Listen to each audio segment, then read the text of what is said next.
Assalamualaikum warahmatullahi wabarakatuh. Puji dan syukur kehadirat Allah Subhanahu wa taala. Salawat dan salam mudah-mudahan terlimpah ruahkan pada junjungan besar Nabi Muhammad SAW, pada para keluarganya, para sahabatnya, dan tak lupa kepada kita selaku umat. Bertemu lagi dalam kegiatan pengenalan lingkungan sekolah di SMP Negeri 1 Cibimbing di Kabupaten Kuningan. Selamat bergabung kepada siswa semuanya yang sudah bergabung ke SMP 1 Cibimbing. Mudah-mudahan Anda dalam keadaan sehat walafiat. Pertemuan hari ini yaitu pembahasan mengenai pengenalan kurikulum 2013.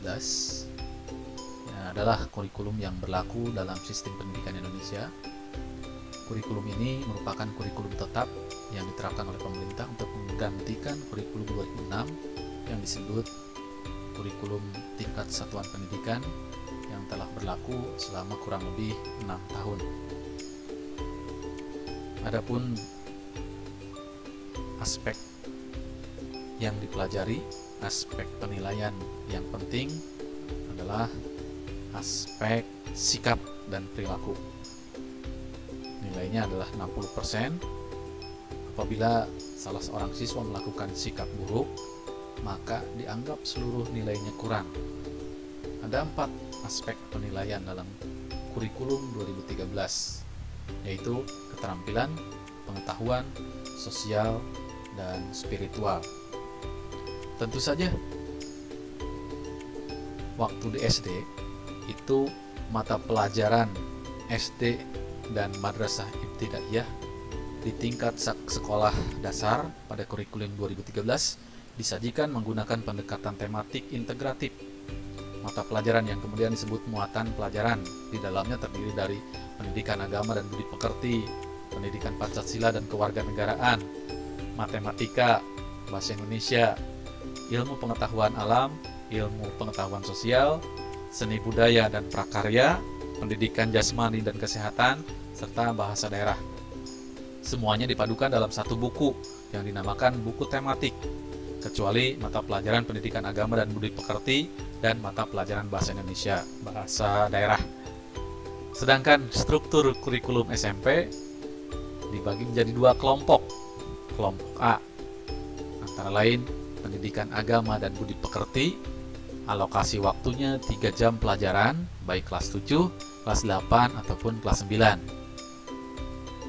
Nah, ini terpampang dalam layar bahwa pendidikan Pancasila dan kewarganegaraan itu juga alokasi waktunya 3 jam, bahasa Indonesia masing-masing 6 jam pelajaran, matematika 5 jam pelajaran, ilmu pengetahuan alam 5 jam pelajaran, ilmu pengetahuan sosial 4 jam pelajaran, bahasa Inggris 4 jam pelajaran. Kelompok B yaitu seni budaya 3 jam pelajaran, pendidikan jasmani dan olahraga serta kesehatan itu 3 jam, prakarya termasuk mulok ini juga 2 jam, dan bahasa Sunda 2 jam. Berbeda antara SD dan SMP. Kalau di SD itu guru kelas, sedangkan di SMP setiap mata pelajaran itu diampu atau dipegang oleh satu guru mata pelajaran. Nah, ya, itu bedanya. Kemudian apa yang harus dipersiapkan kamu pas belajar di SMP?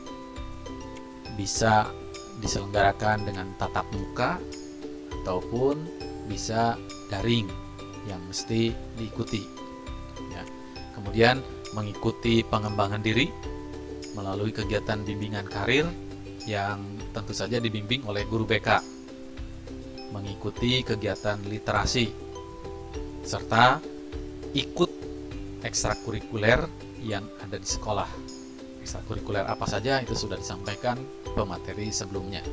Serta yang terakhir yaitu harus mengikuti kegiatan pendidikan kepramukaan. Tentu saja semua kegiatan ini dilaporkan dalam laporan belajar.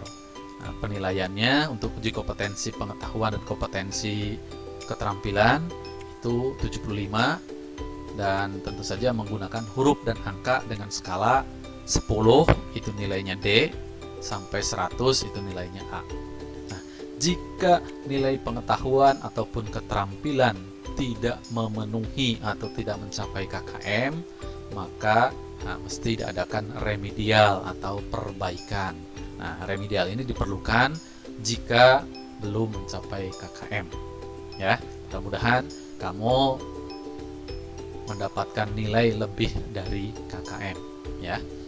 Nah, selanjutnya ini pelaksanaan pembelajaran kurikulum ini, kurikulum 2013 diterapkan pada seluruh peserta didik, baik kelas 7, kelas 8 ataupun kelas 9, ya. Apa saja yang perlu disiapkan? Awal itu kamu mengkondisikan suasana belajar, bisa di rumah, di sekolah, mood kamu kondisikan supaya benar-benar untuk belajar. Jadi suasana belajar, kemudian nanti guru akan menyampaikan kompetensi yang akan dipelajarinya apa saja. Dari mana sampai mana, itu lingkupnya apa saja yang akan dipelajari. Kemudian guru juga akan menjelaskan bahwa penilaian yang akan dilaksanakan itu menggunakan penilaian yang lebih jelas lagi. Ya, jadi pelajarilah. Awalnya itu kondisikan suasana belajar, kompetensi apa yang akan dipelajari, dan lingkup serta teknik penilaian itu perlu dipersiapkan pendahuluan. Nah, untuk kegiatan inti biasanya kamu mengamati. Nah, mengamati ya.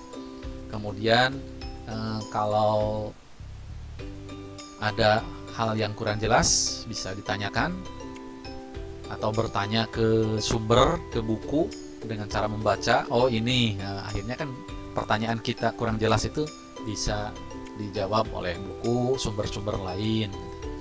Nah, setelah itu kita mencoba. Sudah dijelaskan atau sudah diterangkan oleh guru. Nah, dicoba. Oh, bagaimana cara sholat yang benar? Oh, begini cara wudhu. Oh, sudah dijelaskan, sudah bertanya, coba. Kemudian mengasosiasikan, oh begini ya, oh supaya begini, supaya begitu.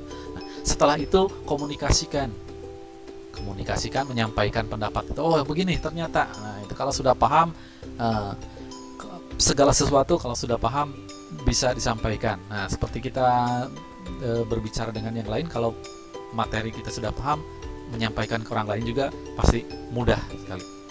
Nah, terakhir itu sebagai penutup. Nah, siapkan perangkum yang kompetensi yang sudah dicapai. Oh ini, membuat rangkuman sendiri ya, membuat rangkuman dari buku-buku sumber, membuat rangkuman dari guru pengajar, kemudian merefleksikan, oh sepertinya begini. Nah, nanti setelah itu ini umpan baliknya. Oh ini tidak boleh, ini baik, ini bagus, ini kurang baik, itu umpan baliknya ya.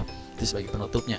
Maka umpan balik misalnya ulangannya kurang, remedial lagi. Nah, itu berarti itu ya di umpan balik. Nah, apa saja aspek penilaian? Yang pertama, ini aspek penilaian kompetensi pengetahuan dapat dilaksanakan sebagai proses. Nah, jadi sebagai penilaian proses. Nah, ini pengetahuan itu ya. Jadi penilaian di tengah semester dan penilaian di akhir semester. Penilaian proses dilakukan melalui ulangan harian dengan teknik tes tulis, bisa juga tes lisan, dan penugasan yang diberikan selama proses pembelajaran berlangsung. Instrumen tes tulis berupa pilihan ganda, isian, jawaban singkat, benar atau salah, menjodohkan, dan uraian. Sedangkan instrumen tes lisan berupa daftar pertanyaan. Instrumen penugasan berupa pekerjaan rumah atau proyek yang dikerjakan secara individu atau kelompok sesuai dengan karakteristik tugas tersebut. Ya, guru akan memberikan penugasan. Penilaian keterampilan. Penilaian keterampilan menuntut peserta didik mendemonstrasikan suatu kompetensi tertentu dengan maksud untuk mengetahui apakah pengetahuan yang sudah dikuasai dapat digunakan untuk mengenal dan menyelesaikan masalah dalam kehidupan sesungguhnya. Penilaian proyek merupakan kegiatan penilaian terhadap suatu tugas meliputi perencanaan, pelaksanaan, dan pelaporan yang harus diselesaikan dalam periode tertentu. Ya. Penilaian unjuk kerja atau kinerja praktik digunakan untuk menilai ketercapaian kompetensi yang menuntut kamu melakukan suatu, seperti praktikum di laboratorium, praktik ibadah, praktik olahraga, presenter, bermain peran, memainkan alat musik, bernyanyi, membaca puisi atau deklamasi. Portofolio dapat menumbuhkan rasa bangga kamu sehingga dapat mendorong untuk mencapai hasil belajar yang lebih baik. Karya kamu yang dapat disimpan sebagai dokumen portofolio ya, antara lain ya, karangan, kumpulan puisi, kumpulan gambar atau lukisan, bisa kumpulan surat penghargaan atau piagam, foto-foto prestasi dan sejenisnya. Penilaian produk melibatkan kemampuan kamu membuat produk-produk teknologi atau seni ya, seperti makanan, pakaian, sarana kebersihan, alat-alat teknologi, hasil karya seni dan barang-barang terbuat dari kain, dari kayu, dari keramik, plastik ataupun logam. Sedangkan penilaian sikap spiritual yang diamati adalah menerima, menjalankan dan menghargai ajaran agama yang dianutnya ya. Sedangkan sikap sosial akan diamati melalui perilaku jujur, disiplin, tanggung jawab, santun, peduli, percaya diri dalam berinteraksi. Ujian penilaian sikap yaitu untuk mendapatkan umpan balik bagi kamu ataupun guru dalam memperbaiki proses belajar mengajar dan mengadakan program perbaikan. Hasil pengamatan berupa observasi, penilaian diri, penilaian antar peserta didik yang dicatat dalam jurnal.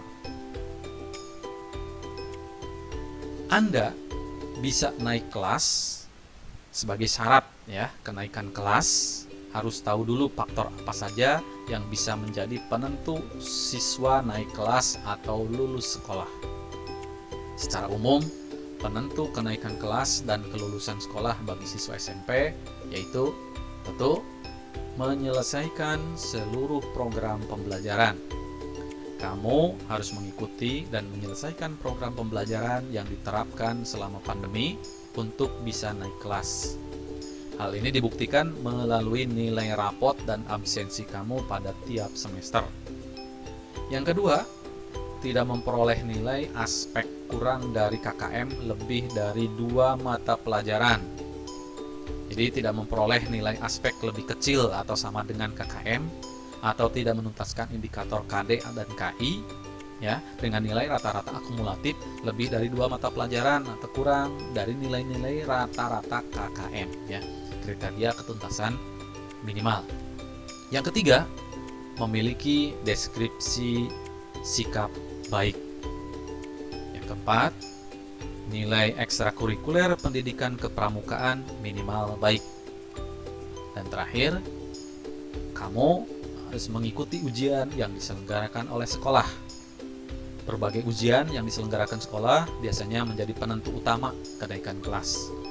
Mulai dari ulangan harian, penilaian tengah semester, penilaian akhir semester, hingga ujian sekolah dilaksanakan untuk mendorong aktivitas belajar dan mengukur capaian hasil belajar kamu. Kamu wajib mengikuti ujian-ujian ini agar pihak sekolah bisa menetapkan hasil penilaian kelas dan mengetahui capaian belajar kamu selama ini. Ya, itu yang harus dicapai dalam kurikulum 2013. Mudah-mudahan belajar di SMP 1 Cibingbin selalu bahagia dan kamu menjadi orang yang sukses. Terima kasih. Assalamualaikum warahmatullahi wabarakatuh.